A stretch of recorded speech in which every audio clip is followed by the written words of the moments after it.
नमस्कार, आप देख रहे हैं प्रदेश का सबसे भरोसेमंद news channel India news Uttar Pradesh Uttarakhand. मैं हूं आपके साथ अतुल प्रताप सिंह। हाथरस कांड एक ऐसी घटना जिसने पूरे देश में सनसनी फैला दी। हाथरस की निर्भया की मौत को 10 दिन से ज्यादा का वक्त बीत गया। इस मामले की जांच एसआईटी कर रही है। हर दिन इस केस से कुछ नए जुड़े हुए खुलासे हो रहे हैं, लेकिन हाथरस की बेटी के साथ हैवानियत क्यों और कैसे हुई यह अभी तक साफ नहीं हो पाया।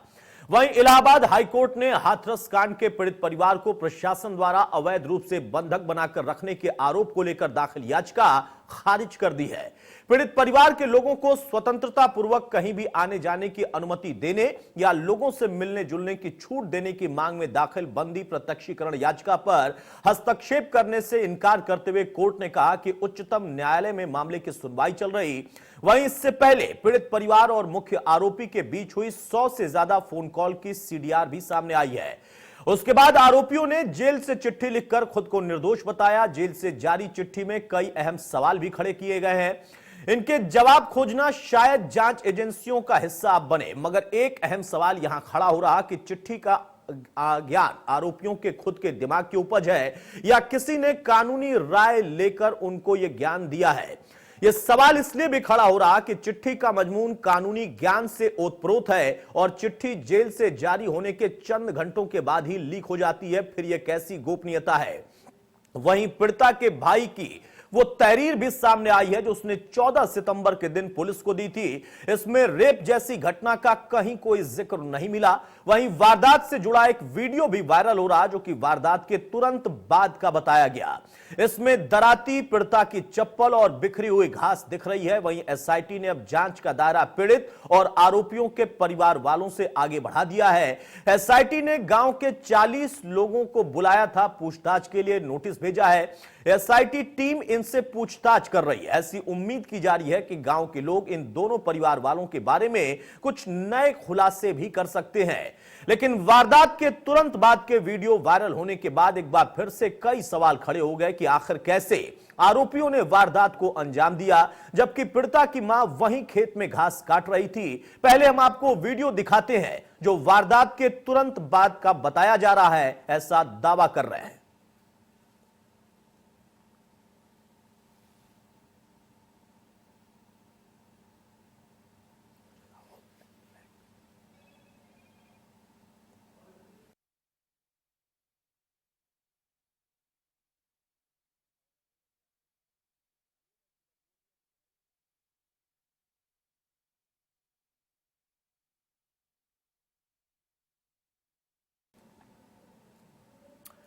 जी हां, तो ये वीडियो था। हमारे सहयोगी खुद मौके पर भी पहुंचे। इंडिया न्यूज हर दिन हाथरस कांड के अनसुलझे पहलुओं को सामने ला रहा है। वारदात का वीडियो वायरल होने के बाद हमारे सहयोगी रोहित पुनेठा वहां पर पहुंचे और उस जगह का जायजा लिया। 14 सितंबर को हाथरस में जो गैंगरेप की वारदात हुई थी उसने पूरे देश को हिलाकर रख दिया है। पूरे देश का ध्यान इस वक्त हाथरस की ओर है और मैं हाथरस में इस वक्त उसी खेत में मौजूद हूं जिसके बारे में ये कहा जा रहा है कि इसी खेत में उस जो पीड़िता है, हाथरस की बेटी है, उसके साथ वारदात को अंजाम दिया गया था। ये देखिए, ये वो पूरा एरिया है जहां पर बताया ये जा रहा है कि वारदात को अंजाम दिया गया था हाथरस की। दरअसल एक वीडियो भी वायरल हो रहा है और इस वीडियो में ये उस दिन का वीडियो है जब पुलिस की टीम पहली बार यहां पर जांच करने के लिए पहुंची थी और जांच करने के दौरान इसी खेत में पुलिस की टीम पहुंची थी और उसके बाद ये वीडियो वायरल हुआ था।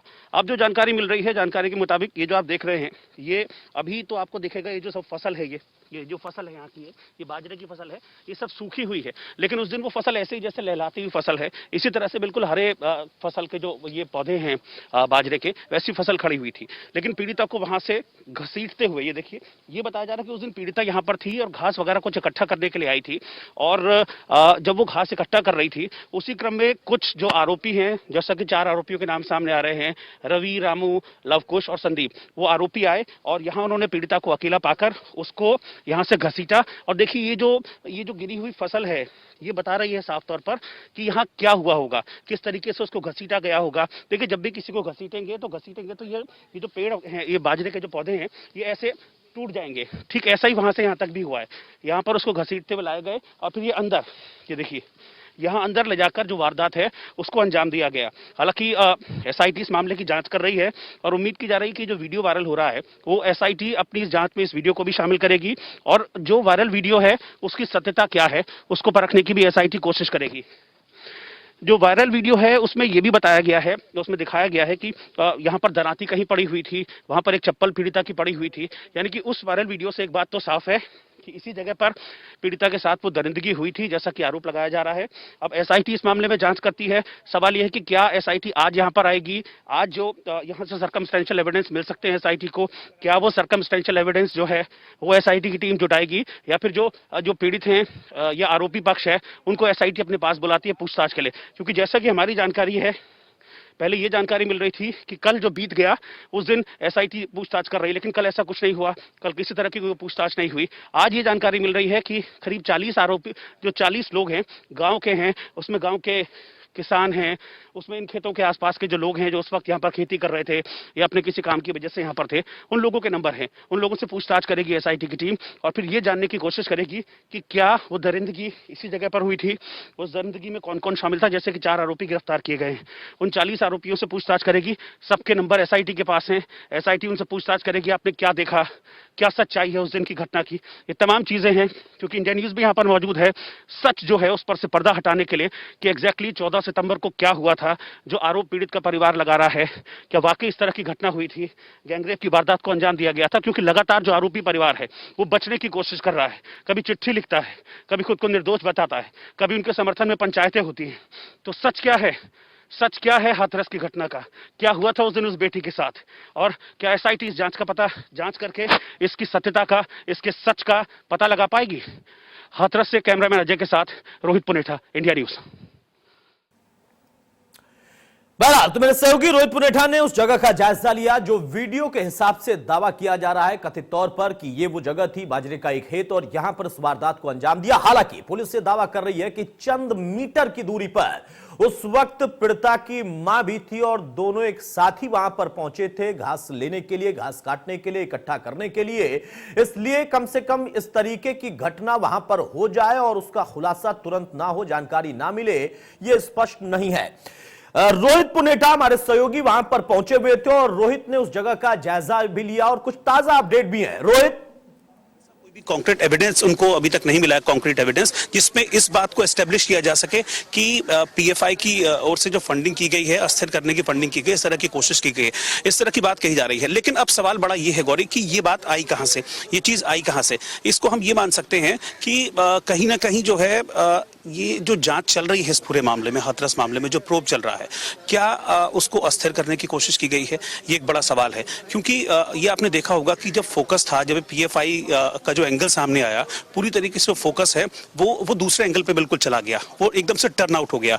उसमें ये चला गया कि हिंसा भड़काने की इसमें कोशिश की गई, इस पूरे मामले में फंडिंग की गई है बाकायदा इसके लिए, और एक वेबसाइट भी हमने देखा था इस दौरान सामने आई थी। तो अब यहाँ से सवाल ये उठ रहा है कि क्या जो जांच थी उसको अस्थिर करने की कोशिश की गई, क्या जो जांच हो रही थी उसको भटकाने की किसी तरह से कोशिश की गई, या फिर ये प्रयास किया गया कि अटेंशन जो सारा का सारा है वो दूसरी ओर चली जाए। तो ये कई सवाल हैं उठते हैं इस ईडी के इस खुलासे के बाद। ऑल्दो ये अभी ईडी इस मामले में जांच कर रही है, उनका ये कहना है कि हम अभी इस मामले में जांच, इससे रिलेटेड अगर कोई भी एविडेंस कॉन्क्रीट उनको मिलता है तो फिर उसमें एड ऑन किया जाएगा। लेकिन अभी जिस तरह की फंडिंग की बात है, 100 करोड़ की फंडिंग की बात जैसे की जा रही थी, उसको ईडी ने फिलहाल पूरी तरह से डिनाई किया है कि अभी तक फंडिंग का कोई कॉन्क्रीट एस्टेब्लिशमेंट उनको नहीं मिला है।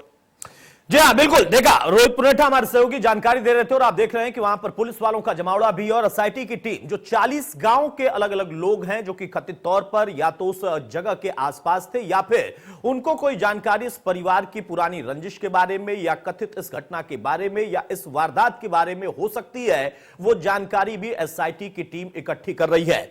हमने आपको दोनों तस्वीरें दिखा दी कि इस वक्त भी किस तरीके की हलचल है, रोहित वहां पर मौजूद है और साथ में ये वो वीडियो जो कि हम आपको बार बार दिखा रहे हैं, ये वो वीडियो है जो कि कहा जा रहा है, दावा किया जा रहा है कि घटना के तुरंत बाद का ये वीडियो है और इस वीडियो में कुछ चीजें ऐसी दिख रही हैं कि हां, वहां पर कुछ ऐसी घटना हो सकती है, हुई होगी, क्योंकि वहां पर बाजरे की जो फसल है वो थोड़ी सी क्षतिग्रस्त दिखाई देती है कुछ एरिया में, कुछ जगह पर।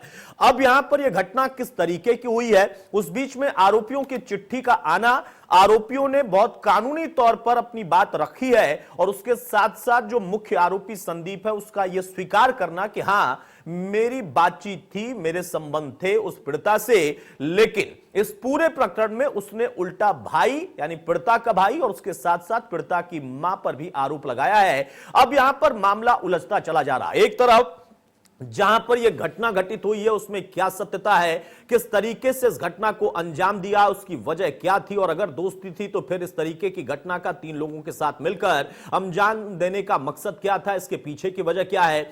उसके अलावा इसमें टेरर फंडिंग का तो जिक्र नहीं है, लेकिन हां इंटरनेशनल फंडिंग जरूर है और वहां जातीय हिंसा भड़काने, सांप्रदायिक तौर पर वहां पर व्यवस्था खराब करने, इस तरीके के आरोप लग रहे हैं। अब इस बीच में कई पहलुओं पर चीजें उजागर हो रही हैं। ये वो वीडियो और इस वीडियो में देखिए कि वहां पर जो फसल काटने या घास काटने के लिए औजार का उपयोग होता है जिसको कथित तौर पर ये हसुआ या फिर दराती कहते हैं, तो यहां दराती जरूर पाई गई है, पीड़िता के चप्पल होने का दावा भी है और जो स्थिति बता रही है वीडियो के हिसाब से उससे लग रहा है कि शायद कुछ यहां पर छीना झपटी जरूर हो गई या फिर कोई घटना हुई है। हमारे साथ मनोज मिश्रा साहब वरिष्ठ पत्रकार जुड़ चुके हैं। मनोज जी, लगातार हम इस पर चर्चा कर रहे हैं, अब एक और वीडियो सामने आया, 40 लोगों को गांव के बुलाया है एसआईटी ने, उनसे पूछताछ भी जारी है, क्या निकलेगा नहीं पता, लेकिन इस वीडियो के सामने आने के बाद एक चीज तो दिख रही है कि हां कुछ हुआ, लेकिन हम ऐसे नहीं कह सकते कि क्या हुआ। अब यहां आरोपी बहुत ही कानूनी तौर पर चिट्ठी लिखते हैं, वो चिट्ठी जो कि गोपनीय होनी चाहिए थी लीक हो जाती है। उसके अलावा इस वीडियो के आने के बाद भी पुलिस का कहना है कि यह संभव नहीं है कि 4 लड़के इस घटना को अंजाम दे रहे हो और चंद मीटर दूरी पर उसकी मां वहां पर मौजूद है और आवाज तक न सुन पाए, यानी कई पेच हैं, अभी भी स्पष्ट नहीं हो रहा कि सत्यता है क्या। और फिर इसी बीच में मामला सुप्रीम कोर्ट में तो है ही, हाई कोर्ट में जब एक याचिका दाखिल होती है तो हाई कोर्ट इसे खारिज कर देता है कि उच्चतम न्यायालय के संज्ञान में मामला है, हम इस पर कुछ नहीं कर सकते, जांच चल रही है।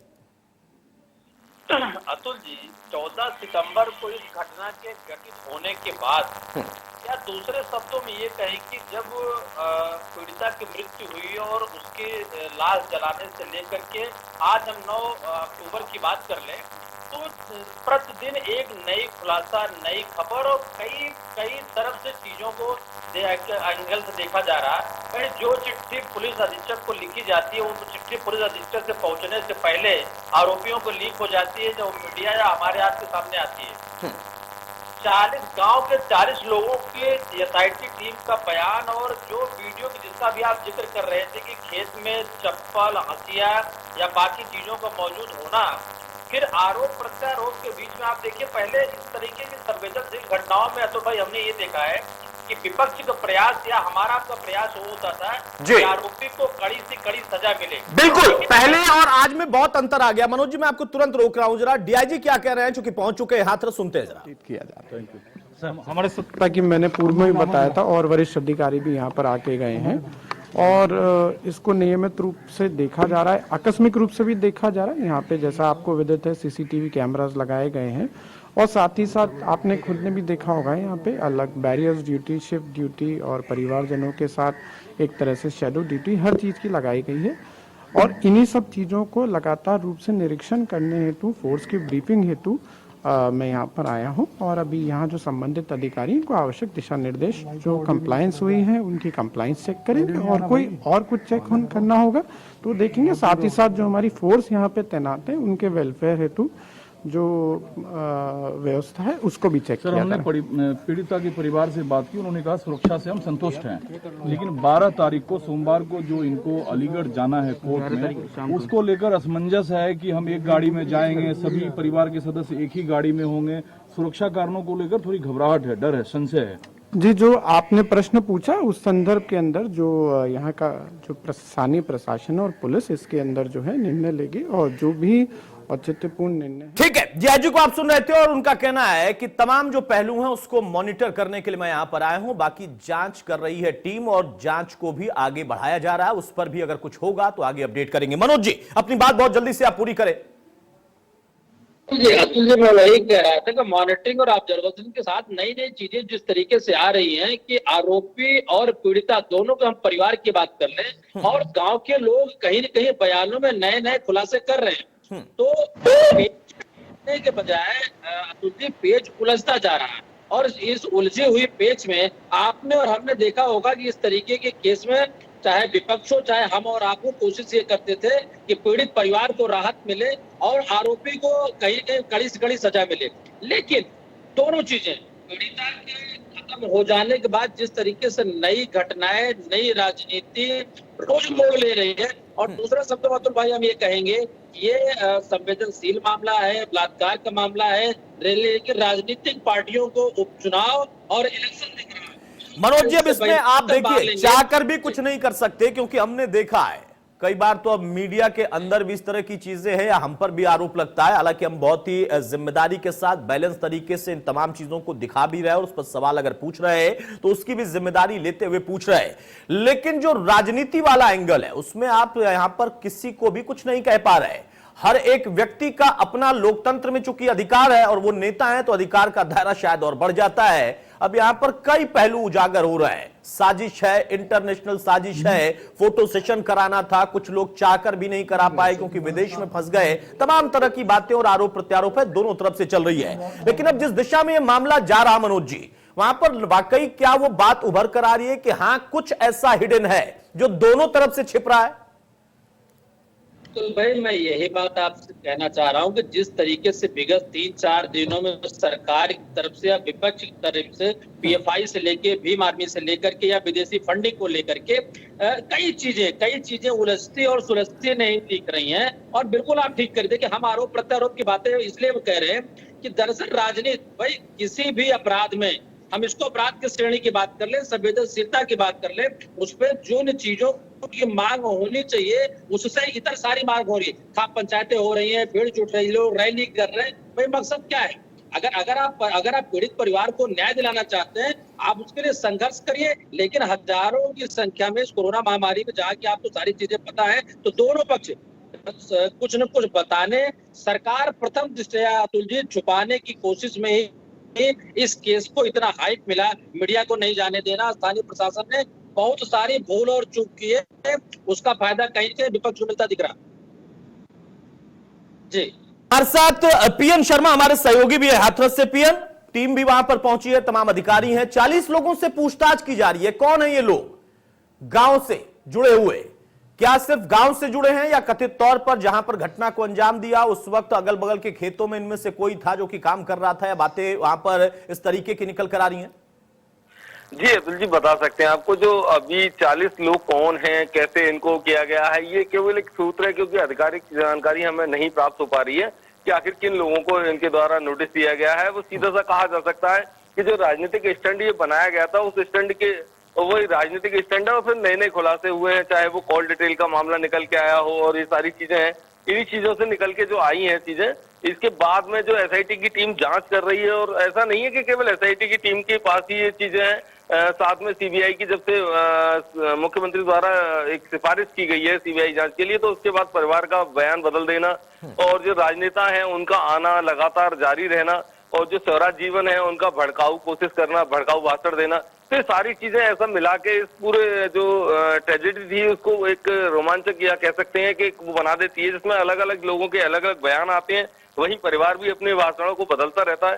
तो स्थिति क्लियर नहीं कह सकते हम कि आखिर है क्या, क्योंकि जो चीजें पीएन शर्मा, एसआईटी की जांच लगातार चल रही थी, 10 दिन का और समय उनको बढ़ा दिया गया, उसमें से भी 2 दिन बीत चुके। लेकिन अब यहां पर जो 40 लोगों को बुलाया गया, आप कह रहे हैं कि जानकारी नहीं मिल पा रही है। इस बीच में क्या कोई ऐसी जानकारी गांव से छनकर निकल कर आई? क्योंकि पहले कहा गया कि बहुत पुरानी रंजिश थी आपस में, फिर निकल कर आया और आरोपी अब लिखकर कह रहे हैं कि नहीं मेरी दोस्ती थी। उसके साथ साथ भाई, भाभी और मां पर, जो कि पीड़िता के, उन पर भी आरोप लग रहे हैं बयान बदलने के बार बार, और आरोपियों की अपनी दलीलें बड़ी कानूनी तौर पर दिखने लगी हैं। इनको किसने जानकारी दिया, किसने इनको समझाया है, वो भी समझ में आ रहा है। ऐसा नहीं कि नहीं आ रहा है। क्या यहाँ पर गांव के अंदर से कुछ चीजें निकल रही हैं छन करके, हाँ असल ये था या ये छिपा दिया गया, किसके द्वारा छिपाया गया?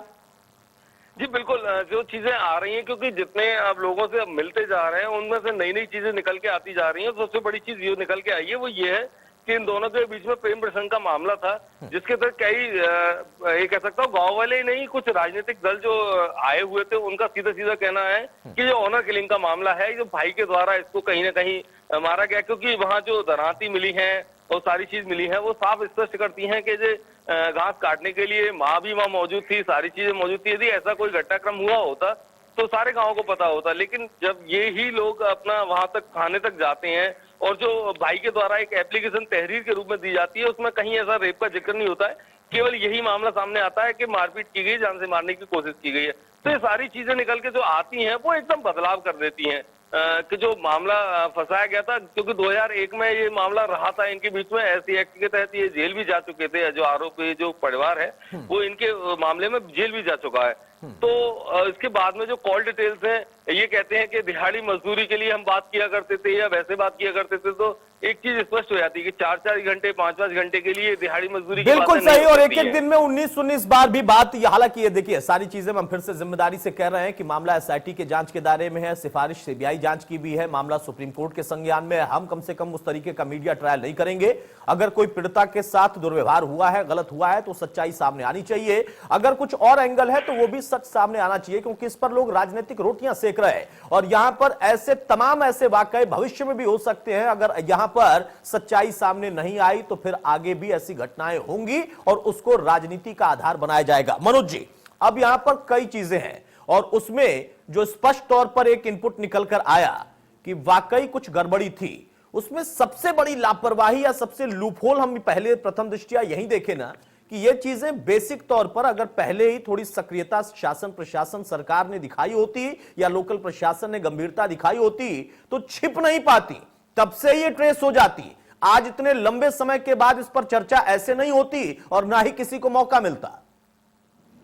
निश्चित रूप में देखिए, जब कहा गया है और ये कानूनन है कि लड़की अगर या रेप पीड़िता अपना बयान दर्ज कराती है तो प्रथम दृष्टया उसकी बात को सच मान करके प्राथमिकी दर्ज हो जाती है। इसके देखिए, और उसके बाद आरोपी जो होते हैं उनको गिरफ्तार करने की बात की जाए ताकि वो कुछ सबूत या साक्ष्य के साथ छेड़छाड़ नहीं कर सके। भाई, पीड़िता के बयान पर एफआईआर दर्ज हुई, पीड़िता विषम परिस्थितियों में मैं इसलिए कहूंगा कि आज वो नहीं रही, इलाज चला, स्वर्गीय हो गई और आरोपी जेल के अंदर है। तो लेकिन लगातार की बात क्यों करूंगा, स्थानीय प्रशासन चाहे आम आदमी हो चाहे मीडिया हो, इसको घटना स्थल पे जाने के लिए क्यों रोक रहा था, ये बहुत सवाल के घेरे में। रात को उसका अंतिम संस्कार क्यों किया, सवाल इससे उठता है। तो बताने के बजाय छुपाने की कोशिश में कहीं न कहीं स्थानीय प्रशासन चीजों को गोलमोल कर रहे हैं और फंसता दिख रहा है। अब एसआईटी जांच के हम स्टेप वाइज बात कर लें। अतुल जी, बयान बदल रहा है, चाहे उसकी माँ हो चाहे उनका भाई हो। और एक बात जानना समझना बहुत जरूरी है, जो लोग बार है, आरोपियों को भी इस देश का संविधान न्याय के गुहार की बात करता है। देखिए कि देखिए, जांच और जांच से बाद आरोपी के बाद सजा लगता है, जांचा जाना बहुत जरूरी। लेकिन इस मुद्दे पर दलित होने के बिल्कुल मनोज जी, और देखिए यहां पर कई ऐसे एंगल होते हैं और यह कहा जाता है कि इसको किस तरीके से प्रस्तुत करके हम क्या फायदा ले सकते हैं। यही सबसे बड़ी विडंबना है कि घटनाओं पर, वो भी खासतौर से महिलाओं बेटियों के प्रति अपराध में भी अगर वर्गीकृत करके हम देखने लगे या फिर हम उसको बांट बांट कर राज्यवार देखने लगे तो फिर अपने आप में समस्याएं उभर कर बढ़ जाती हैं और इसका कथित तौर पर हो सकता है कि फायदा किसी को मिल चुका हो, मिल रहा हो, भविष्य में भी कोई फायदा राजनीतिक तौर पर ले सकता है। लेकिन सच अगर छिपा रह जाएगा तो असल में सबसे बड़ा यही होगा, न्याय के साथ अन्याय। अब यहां पर टीमों को जानना है और उनको तय करना है कि कितनी जल्दी वो इनपुट्स निकाले। जो गलतियां वहां पर लोकल प्रशासन ने कर दी उन पर भी उतना ही भारी एक्शन होना चाहिए, उनकी भी जिम्मेदारी तय होनी चाहिए। बहुत शुक्रिया मनोज मिश्रा जी हमारे साथ जुड़ने के लिए। पीएन शर्मा आपका भी बहुत शुक्रिया हमारे साथ जुड़ने के लिए। तो हमारे सहयोगी ने उस जगह का जायजा भी लिया और पीएन शर्मा ने जानकारी दी कि लोगों से पूछताछ तो जारी है, लेकिन उस बीच में कुछ नए जो अपडेट्स हैं वो वाकई मामले को मोड़ते हुए दिख रहे हैं। हालांकि अभी भी हम स्पष्ट कुछ भी नहीं कह सकते क्योंकि सच अभी कहीं बहुत दूर तक छिपा हुआ दिख रहा है।